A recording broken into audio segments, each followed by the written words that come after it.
Welcome to YouTube channel Divya Sagar stories. आज मैं आपको बहुत ही इंटरेस्टिंग स्टोरी सुनाने वाली हूँ, इसलिए वीडियो को पूरा ज़रूर देखिएगा और लाइक और कमेंट ज़रूर कीजिए। आई एम श्योर आपने चैनल को तो सब्सक्राइब कर ही लिया होगा। तो चलिए देखते हैं आज की कहानी।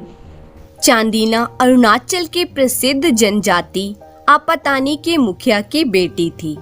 देखने में गोरी गोरी हंसती आंखों वाली चांदीना के सुनहरे बालों को देखकर जनजाति के लोग उसे सूरज देवता की बेटी मानते थे।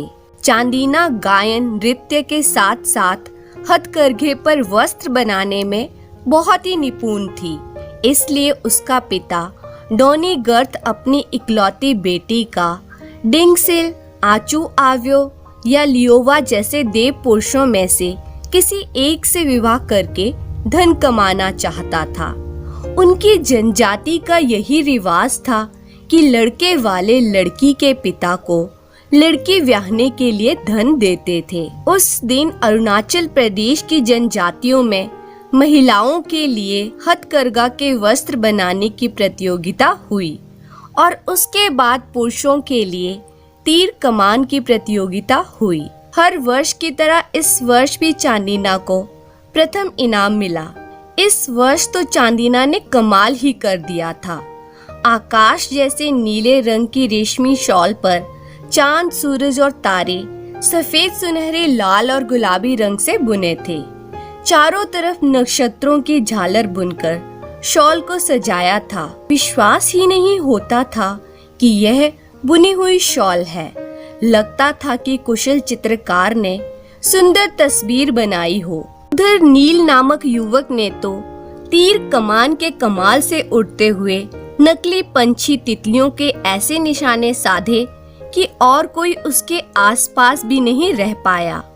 प्रतियोगिता के बाद हुए नृत्य में चांदीना और नील पहली बार मिले और पहली मुलाकात में ही एक दूसरे को चाहने लगे। उनको नृत्य करते देख लोग भी कह उठे, क्या सुंदर जोड़ी है। बाद में वे चुपके चुपके मिलते, क्योंकि दोनों को पता था कि चांदीना के पिता किसी भी तरह दोनों के विवाह के लिए मंजूरी नहीं देंगे, इसलिए उन दोनों ने चुपके से विवाह कर लिया। एक दिन चांदीना के पिता ने उसे बताया कि 3 देव पुरुष उससे विवाह करना चाहते हैं। चांदीना ने बताया कि उसका विवाह हो चुका है। पिता ने कहा कि वह ऐसे विवाह को नहीं मानते, ना ही वो तीनों देव पुरुष मानेंगे। वह उनको नाराज नहीं कर सकते, इसलिए एक ही उपाय है। चांदीना ने पूछा, क्या पिताजी? मैं सबको एकत्रित करके शर्त रखूंगा, जो शर्त पूरी करेगा वही तुम्हारा पति होगा। तीनों देव पुरुष और नील को बुलाया गया। मेरी पहली शर्त है कि चारों को जमीन पर इस तरह नृत्य करना या कूदना होगा कि जमीन में से संगीत ध्वनि आए। शर्त सुनकर नील और चांदीना परेशान हो गए, पर नील की बहन ने कहा, चिंता मत करो। जहाँ नील को नृत्य करना था उसने वहाँ तालों यानी पीतल के बड़े से बर्तन को मिट्टी के नीचे दबा दिया। नृत्य प्रारंभ हुआ। तीनों देव पुरुषों के अनेक बार उछल कूद करने पर भी कोई आवाज नहीं आई। नील ने जैसे ही नृत्य प्रारंभ किया, हर पदन्यास के बाद टन टन की आवाज ने तार दिया। नील ये प्रतियोगिता जीत गया, पर पिता और तीनों देव पुरुष नहीं माने। एक और शर्त रखी गई, तीर कमान से धातु के गोलाकार पर निशाना ऐसे साधना है कि तीर वहीं पर लगा रहे। इस बार भी नील की बहन ने उपाय बताया। उसने नील के तीरों की नोक पर मधुमक्खी के छत्ते से निकाली गई मोम लगाई। पहले देव पुरुष ने निशाना साधा। उसका तीर धातु के गोलाकार पर जाने से पहले ही गिर गया। दूसरे देव पुरुष ने भी तीर कसा, पर निशाना चूक गया। वह धातु के गोलाकार के पास से गुजर गया। तीसरे देव पुरुष ने धातु के गोलाकार पर सही तीर मारा। टन की आवाज भी हुई, पर तीर नीचे गिर गया। आखिर में नील ने तीर मारा। वह सीधा धातु के गोलाकार के मध्य में लगा और वहीं पर लगा रहा। यह शर्त भी नील ने जीत ली। चांदीना के पिता और तीनों देव पुरुष बोले, अब आखिरी शर्त होगी, अगर वह नील जीता तो वही होगा तुम्हारा पति। चांदीना क्रोधित होकर बोली, यह तो बेईमानी है। हर बार नील के जीतने पर और एक शर्त कहकर मुझे और नील को जुदा करने की कोशिश करते हो। गांव के बाकी लोगों ने चांदीना का साथ दिया। लोगों का गुस्सा देखकर चांदीना के पिता और देव पुरुष बोले, अब वाकई में यह आखिरी शर्त होगी। जो कोयले के टुकड़ों तथा मिट्टी के कुल्हड़ को सबसे दूर फेंकेगा वही चांदीना का पति होगा। चांदीना ने इस बार अपनी बुद्धि से काम लिया।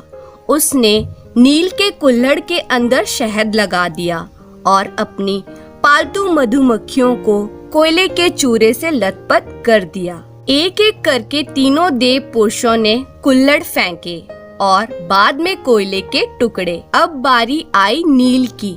उसने पूरे जोर से मिट्टी का कुल्हड़ दूर फेंका तो तीनों के कुल्हड़ों से अधिक दूर गिरा।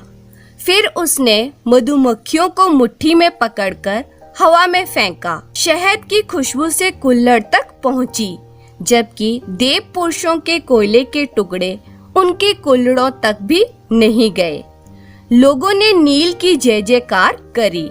चांदीना के पिता ने ऐलान किया, कल सुबह इसी जगह चांदीना का विवाह मैं नील से रचाऊंगा। सुबह दुल्हन के वेश में चांदीना जब मैदान में पहुंची तब हैरान हो गई।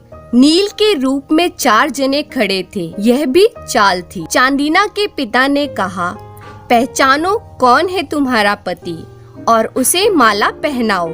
चांदीना ने थोड़ी देर आंखें मींची, फिर बोली, मैं सबसे पहले हाथ मिलाऊंगी और फिर ही माला पहनाऊंगी। तीनों देव पुरुष खुश होकर बोले, बहुत खूब। पर चांदीना ने देखा असली नील चुप खड़ा था। पहले देव पुरुष से जब चांदीना ने हाथ मिलाया तो उसने उसका हाथ जोर से दबाया और आंख मारी। चांदीना ने गुस्से से हाथ छुड़ा लिया। दूसरे देव पुरुष के पास पहुंचकर चांदीना ने मिलाने के लिए हाथ बढ़ाया तो वे इतना पगला गया कि बाहें पसार कर आगे बढ़ने लगा। चांदीना खिसक कर निकल गई। तभी तीसरे देव पुरुष ने उतावला होकर हाथ आगे बढ़ाया और चांदीना का हाथ पकड़कर जोर जोर से हिलाने लगा। बड़ी मुश्किल से चांदीना ने अपना हाथ छुड़ाया। अब चौथे यानी असली नील के पास पहुंची। उसने नील से हाथ मिलाया। उसके परिचित स्पर्श तथा उसकी आंखों से छलकते प्यार से वे निश्चित हुई। उसे पूरा विश्वास हो गया कि यह पुरुष नील ही है और उसने वरमाला नील के गले में पहना दी। चांदीना के पिता और तीनों देव पुरुष शर्म से गर्दन झुकाए लोगों की झिझकियां सुनते रहे। लोगों ने खुशी से पुष्प वर्षा करके विवाह की रस्म पूरी कर दी और इस तरह नील और चांदीना का विवाह पूरे रीति रिवाज से करवाया गया और वह दोनों विवाह के बंधन में बंधने के बाद खुशी खुशी रहने लगे। धन्यवाद।